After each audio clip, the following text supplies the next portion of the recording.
जैसे ही वह जंगल में आगे बढ़ा, उसके सामने पहली चुनौती आई। जंगल के रास्ते में एक बड़ा नदी बह रही थी। यह नदी गहरी और बेहद तेज धारा वाली थी। रघु के पास कोई साधन नहीं था जिससे वह नदी पार कर सके। उसे एकमात्र विकल्प यही नजर आ रहा था कि वह या तो नदी में कूदकर उसे पार करने की कोशिश करे या फिर नदी के किनारे पर बैठ जाए और हार मान ले।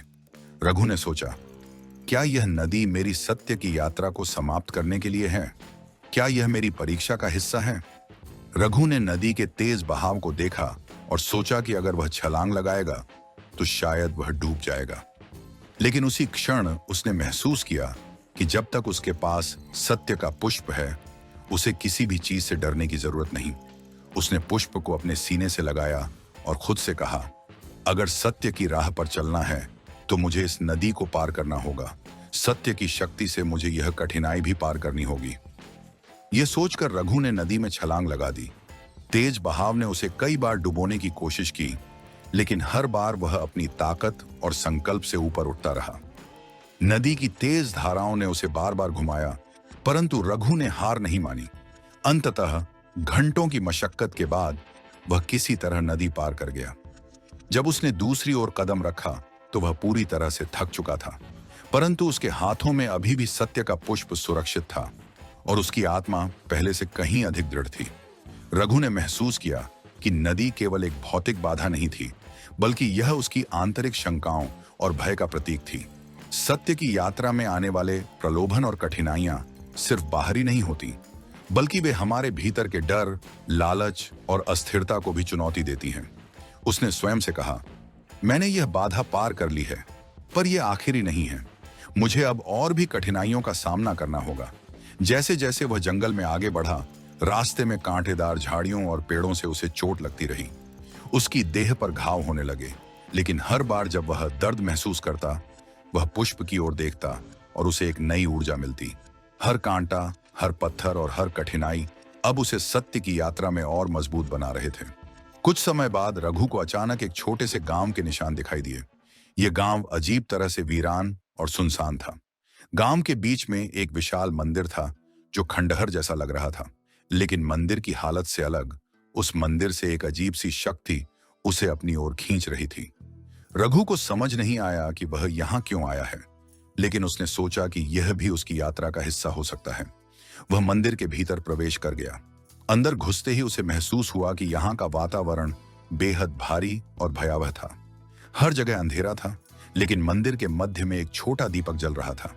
जैसे ही रघु दीपक के पास पहुंचा, उसके सामने एक वृद्ध व्यक्ति प्रकट हुआ। उस व्यक्ति की आंखों में तीव्र चमक और उसके स्वर में गंभीरता थी। वृद्ध ने रघु से कहा, तुम सत्य की खोज में हो, लेकिन क्या तुम जानना चाहते हो कि सत्य का मूल्य क्या है?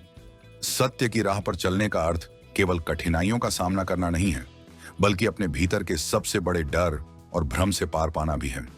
सत्य का पुष्प केवल एक प्रतीक है, लेकिन असली सत्य तुम तभी पा सकते हो जब तुम अपने भीतर के अंधकार को जीतोगे। क्या तुम इसके लिए तैयार हो? रघु ने थोड़ा हिचकिचाया, लेकिन फिर उसने आत्मविश्वास के साथ उत्तर दिया, मैं तैयार हूं। मैंने अब तक हर परीक्षा का सामना किया है और अब मैं अपने भीतर के भय और संदेह को भी समाप्त करने के लिए तैयार हूं। वृद्ध ने उसकी ओर देखा और कहा, तो ठीक है, तुम्हारी अंतिम परीक्षा अब शुरू होती है। अचानक मंदिर का सारा वातावरण बदल गया। रघु को एक भयानक तूफान में घिरा हुआ महसूस हुआ। चारों ओर अंधकार, डरावनी आवाजें और एक अजीब सी शक्ति उसे खींचने लगी। वह डगमगाने लगा। उसके अंदर शंकाएं फिर से जाग उठी। उसने सोचा, क्या मैं इस यात्रा को समाप्त कर सकता हूं? क्या मैं सत्य तक पहुंच पाऊंगा? लेकिन तभी उसने अपने भीतर से एक आवाज सुनी, सत्य तुम्हारे भीतर है और सत्य ही तुम्हारा सहारा है। उसने सत्य का पुष्प अपनी मुट्ठी में कसकर पकड़ा और दृढ़ता से खड़ा रहा। तूफान और आवाजें धीरे धीरे गायब हो गईं। रघु ने अपनी आंखें खोली और देखा कि वह फिर से जंगल में खड़ा है। मंदिर गायब हो चुका था, लेकिन उसके मन में अब किसी भी तरह की शंका नहीं बची थी। उसने अपनी आत्मा में सत्य की पूर्णता को महसूस किया। रघु ने अपनी यात्रा और संघर्ष के माध्यम से न केवल बाहरी बाधाओं को पार किया, बल्कि अपने भीतर के सबसे गहरे भय और संदेहों को भी हराया। अब वह उस बोध के साथ महात्मा सुकांत के पास लौटने के लिए तैयार था। रघु अब सत्य की शक्ति और उसके महत्व को पूरी तरह से समझ चुका था। जंगल की चुनौतियों और कठिनाइयों ने न केवल उसके शारीरिक साहस की परीक्षा ली, बल्कि उसके भीतर की शंकाओं, लालच और भय का भी सामना कराया। सत्य का पुष्प अब केवल एक प्रतीक मात्र नहीं था, बल्कि यह उस आध्यात्मिक यात्रा का प्रतीक था जिसे रघु ने पूरी निष्ठा और धैर्य के साथ पार किया था। रघु अब पूरी तरह से बदल चुका था। उसका मन शांत और स्थिर हो चुका था। वह सत्य और धर्म की राह पर चलने की अंतर्दृष्टि पा चुका था। महात्मा सुकांत के प्रवचनों और शिक्षाओं के बारे में जो बातें पहले उसे बेमानी लगती थीं, अब वही बातें उसकी जिंदगी का सार बन चुकी थीं। वह समझ चुका था कि सत्य की शक्ति अपार है और उसे केवल अनुभव और विश्वास से ही प्राप्त किया जा सकता है। जब रघु महात्मा सुकांत के आश्रम की ओर लौट रहा था, तो उसका हृदय भरा हुआ था। इस बार वह किसी चुनौती या विवाद के साथ नहीं, बल्कि सच्ची विनम्रता और कृतज्ञता के साथ महात्मा के पास लौट रहा था। रास्ते में उसे वही लोग मिले जो कभी उसकी हंसी उड़ाते थे, और कुछ लोग जो उसकी यात्रा को असंभव मानते थे। लेकिन अब उनके सवाल या प्रतिक्रियाओं का उस पर कोई असर नहीं था। रघु के चेहरे पर शांति और धैर्य की चमक थी, और उसकी आंखों में वह ज्ञान था जिसे उसने इस यात्रा में अर्जित किया था। जब वह महात्मा सुकांत के पास पहुंचा, तो महात्मा पहले से ही उसकी प्रतीक्षा कर रहे थे। उनकी आंखों में करुणा और गहरा ज्ञान था। उन्होंने मुस्कुराते हुए रघु की ओर देखा और बोले, तो रघु, क्या तुमने सत्य का पुष्प पा लिया? रघु ने धीरे से पुष्प को महात्मा सुकांत के सामने रखा और हाथ जोड़कर विनम्रता से कहा, महात्मा जी, मैंने पुष्प पाया, परंतु उससे भी महत्वपूर्ण यह है कि मैंने अपने भीतर के सत्य को पाया है। यह पुष्प केवल एक प्रतीक है, लेकिन असली सत्य मेरे भीतर था। आप सही थे। सत्य की राह कठिन होती है, लेकिन यह वही राह है जो हमें आत्मज्ञान और शांति तक पहुंचाती है। महात्मा सुकांत ने अपनी गहरी नजरों से रघु को देखा और बोले, रघु, तुमने सत्य की शक्ति को अनुभव कर लिया है। सत्य का पुष्प केवल एक बाहरी प्रतीक था, परंतु असली परीक्षा तुम्हारी आत्मा की थी। तुमने हर प्रलोभन और कठिनाई का सामना किया, और अब तुम्हें ज्ञान प्राप्त हुआ है कि सत्य केवल बाहरी संसार में नहीं, बल्कि हमारे भीतर है। रघु ने महात्मा के चरणों में गिरकर अपनी कृतज्ञता प्रकट की। उसने कहा, महात्मा जी, मुझे अब समझ में आ गया है कि जीवन में सत्य से बढ़कर कुछ भी नहीं है। मैंने पहले इस बात को नकारा, लेकिन अब मैं जानता हूं कि सत्य ही सच्चा मार्ग है, चाहे वह कितना भी कठिन क्यों न हो। महात्मा सुकांत ने उसे आशीर्वाद देते हुए कहा, सत्य की राह पर चलने वालों को न कभी पीछे मुड़कर देखना चाहिए, न ही किसी और से प्रतिस्पर्धा करनी चाहिए।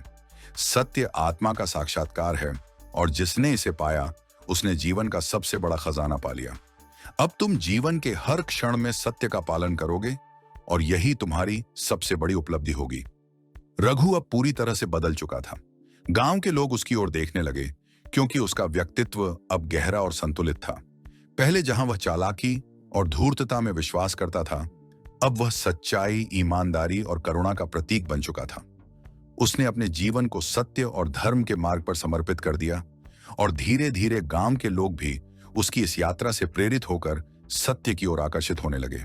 रघु की यह यात्रा केवल उसकी व्यक्तिगत जीत नहीं थी, बल्कि यह उस पूरे गांव के लिए प्रेरणा बन गई।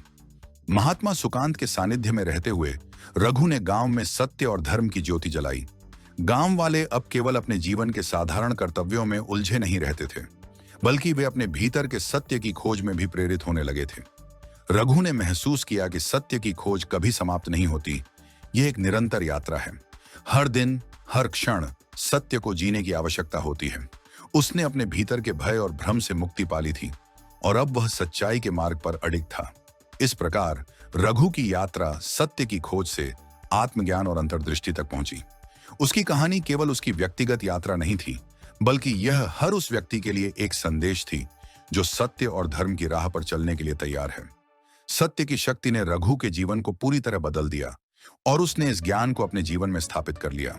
रघु की सत्य की यात्रा ने न केवल उसके भीतर गहरा परिवर्तन ला दिया था, बल्कि इस बदलाव की लहरें धीरे धीरे पूरे गांव में फैलने लगी थीं। सत्य की जिस शक्ति को उसने अनुभव किया था, उसका असर गांव के हर व्यक्ति पर स्पष्ट रूप से दिखने लगा था। रघु अब एक साधारण व्यक्ति नहीं रह गया था। वह एक आदर्श, एक प्रेरणा और सत्य का प्रतीक बन गया था। जब रघु महात्मा सुकांत के पास से लौटा, तो उसके हाव भाव, उसकी सोच और उसके व्यवहार में जो स्पष्ट बदलाव था, उसे गांव के लोगों ने तुरंत महसूस किया। पहले जिस रघु को लोग चालाक और स्वार्थी समझते थे, अब वह धैर्य, करुणा और सच्चाई का जीवंत उदाहरण बन चुका था। गांव के लोग उसकी इस बदलती छवि को देखकर चकित थे, लेकिन साथ ही वह उसके प्रति सम्मान और विश्वास से भर उठे थे। रघु ने अपनी नई ऊर्जा और ज्ञान को केवल अपने तक सीमित नहीं रखा। उसने महसूस किया कि गांव में बहुत से लोग हैं जो उसी तरह की शंकाओं और दुविधाओं से जूझ रहे हैं जैसे वह कभी था।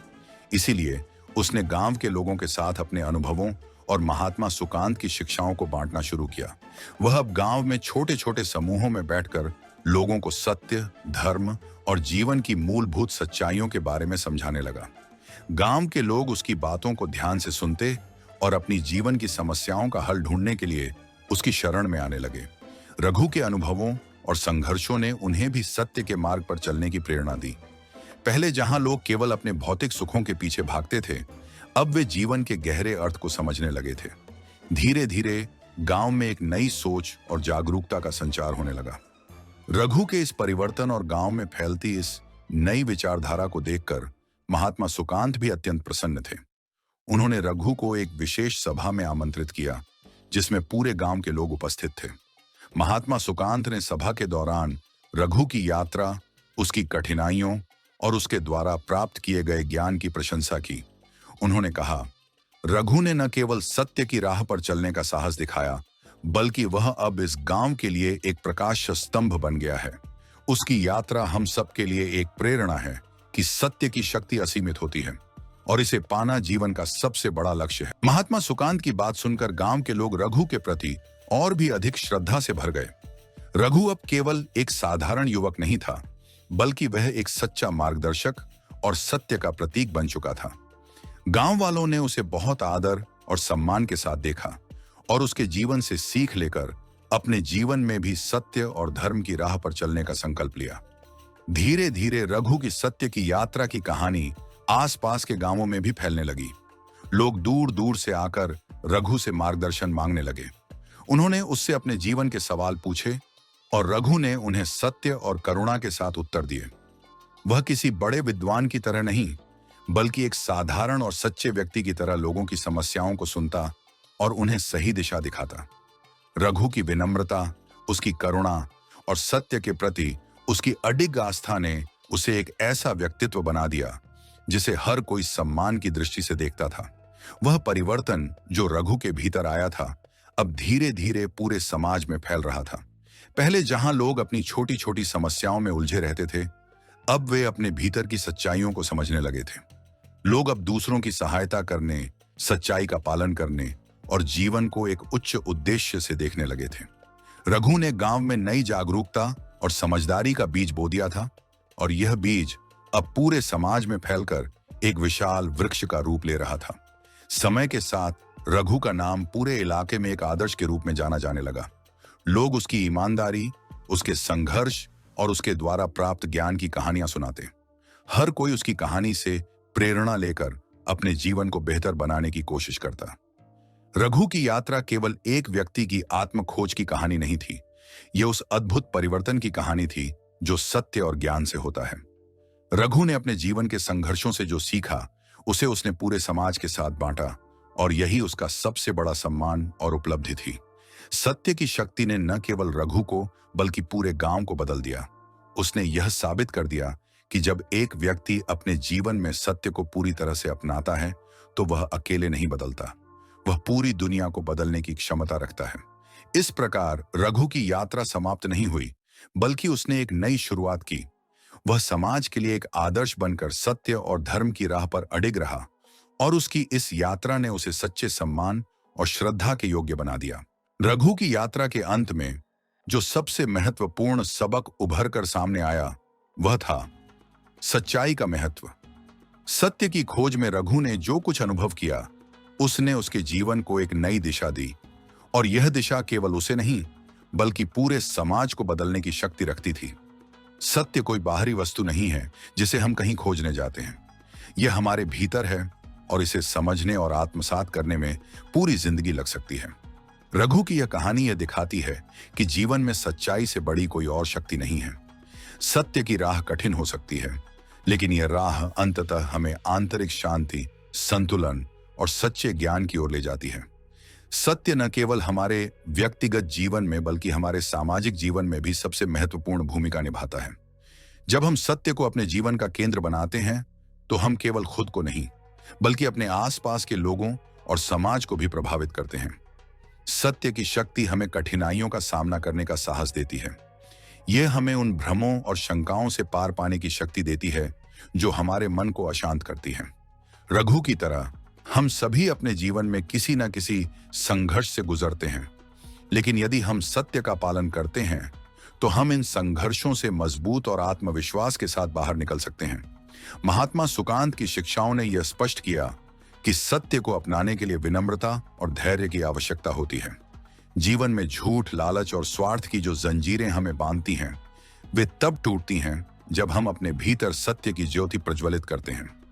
रघु की यात्रा में आने वाली हर बाधा उसे सिखाती है कि सत्य का रास्ता कभी सरल नहीं होता, लेकिन यह रास्ता ही असली मोक्ष और शांति का द्वार खोलता है। समाज में सच्चाई का महत्व इस बात से प्रकट होता है कि जब एक व्यक्ति सत्य को अपनाता है तो उसका असर केवल उसके व्यक्तिगत जीवन तक सीमित नहीं रहता, बल्कि उसका प्रभाव पूरे समाज पर पड़ता है। रघु ने इस सच्चाई को समझा और अपने जीवन में उसे आत्मसात किया।